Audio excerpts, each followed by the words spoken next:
citizen who lives right outside San Marcos.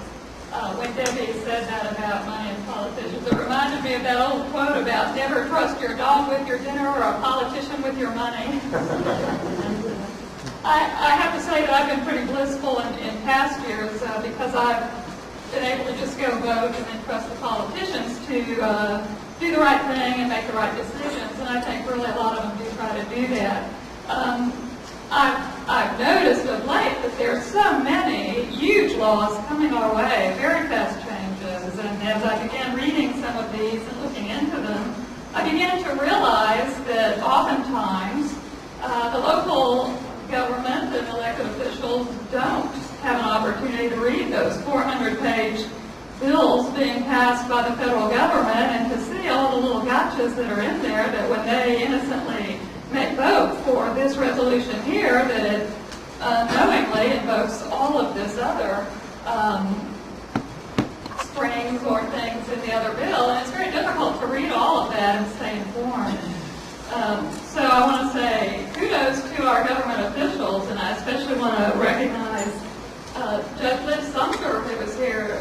Judge Sumter, if you would stand up. She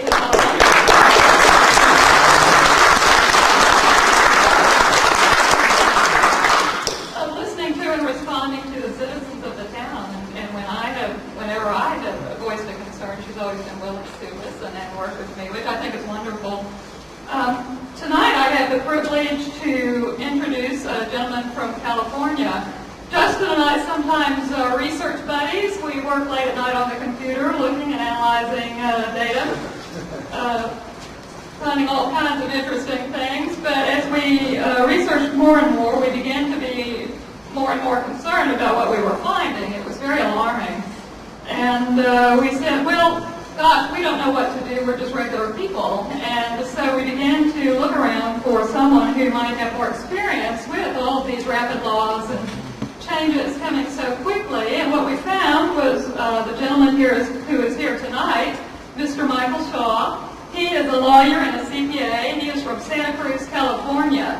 He had the experience, maybe 10 or 12 years ago, of buying some property in Santa Cruz, California, on the central California coast, about 76 acres, I believe. And when he began to try and develop it, he began to meet the first experience that he had, I think, with excessive regulation and things that didn't necessarily make sense, like groups that wanted to preserve and protect the environment, yet in their actions really were not demonstrating that at all. So he has built Liberty Garden, which is has been featured on the cover of International Journal, cover of ecological restoration. What he did was to go back into the land that he bought. He dug down into the sand, into the seed bank, and began to find all kinds of interesting seeds, and he began to germinate and grow them to see what grew, and he began to recapture a lot of the lost wildlife of that California coast. So he is very interested in the environment and in green. He's also a businessman who has a multi-state self-storage chain. One of the things, though, that makes him most qualified to come speak with us tonight is that he is one of the co-founders of Freedom Advocates, an organization that is interested in investigating and disseminating information on what he has learned is Agenda 21, is what first came into Santa Cruz and that he experienced 12 years ago, and has since dedicated his life basically to gathering information and disseminating information about this movement and helping to educate others and help them to work within their local community to begin to understand what's going on and to stand up for their community, to protect their community and their freedoms. So without further talk, I'll go ahead and bring you Michael Shaw.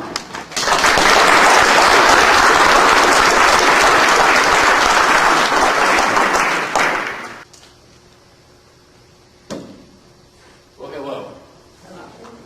It has certainly been a pleasure this week to be in Texas. Last week I was in Arkansas.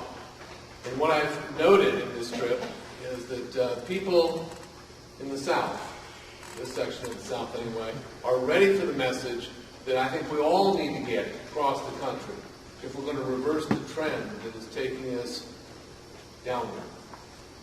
So it's a pleasure to be here tonight. Thank Justin for arranging this.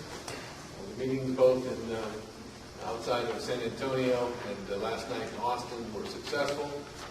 What I'm encouraged about in seeing these audiences in Texas is that they're younger audiences. Not that there's anything wrong with those of us who are over 60, but we need this message to be gathered in by the middle-aged and younger populations of this country if we're going to stop the grandest assault on liberty yet seen in the history of humankind. Across America, a constitutional awakening is arising. And it is just in time, because something is brewing. The world is being politically and economically internationalized. The big transformation has been in motion for a long time, and now it is headed for the finish line. Let's call this transformation globalism. After I discuss some of the major tentacles of modern globalism, I will then focus on the globalist program called Agenda 21, referred to locally as sustainable development or sustainability. Sustainable or livable communities. It's also called environmental protection, public-private partnership, and social justice. I grew up in Orange County, California. When I was 10 years old, Nikita Khrushchev visited Disneyland. And he said, "We will bury you, America, without firing a shot." Later in the same year, 1959, he repeated this statement at the United Nations while slamming his shoe on the table. I thought he was nuts. Yet, today, America is falling. We've not experienced a military invasion, so why is it that we are falling? What is it that Khrushchev knew that Americans have not yet figured out or acknowledged? Private property is under attack.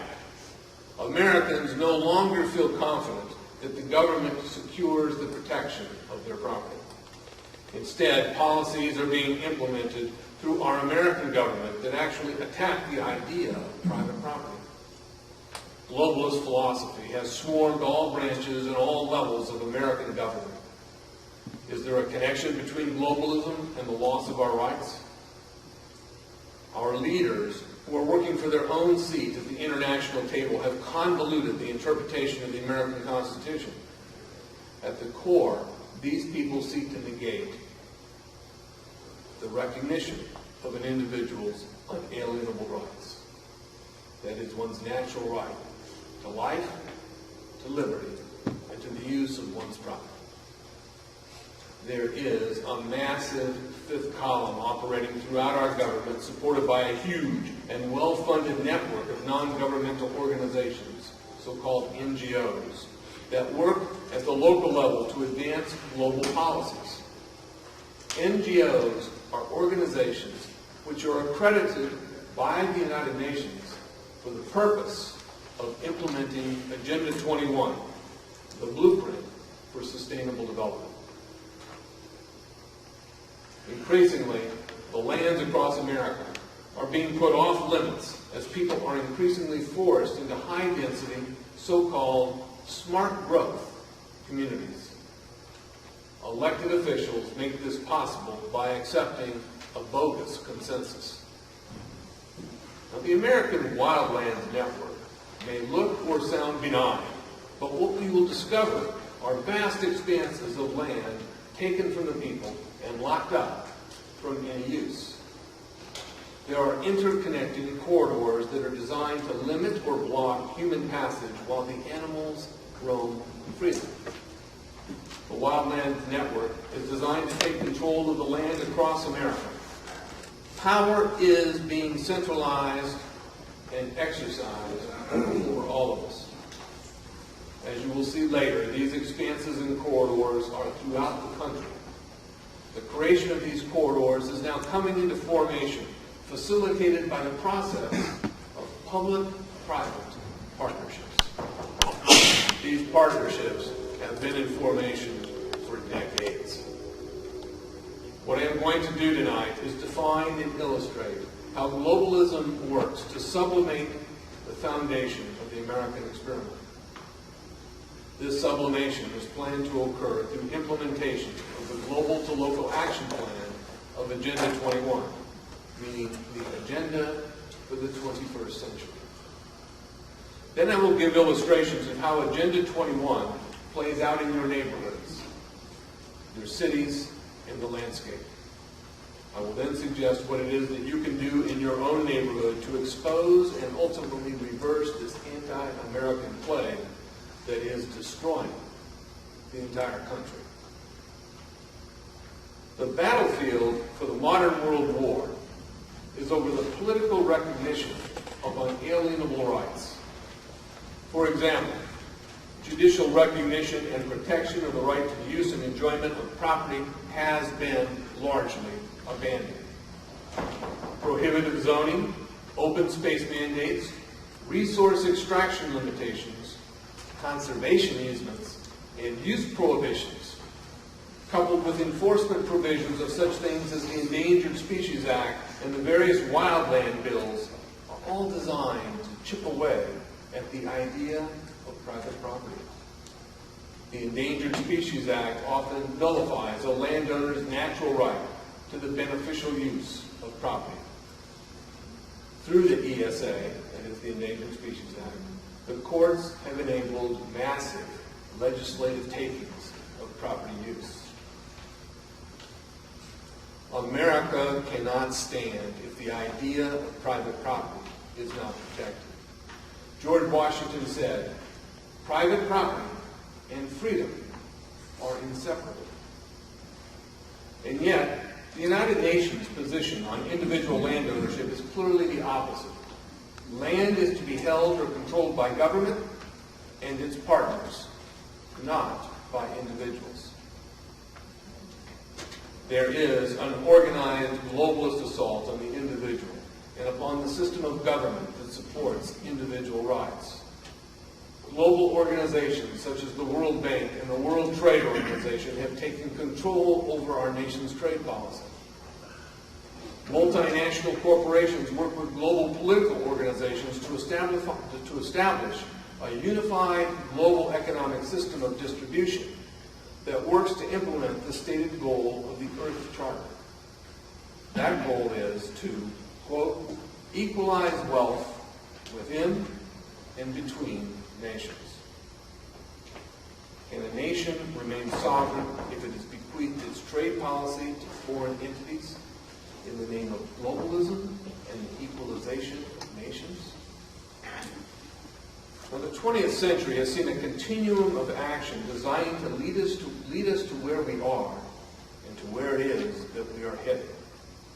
Through the formation of the United Nations and the internationalist organizations like the World Bank, the World Trade Organization, and the Bank of International Settlements, an infrastructure for centralized world government has been established. We are now within the grasp of global governance. Today, this is euphemistically referred to as change. Obama may seek to pound the final nail.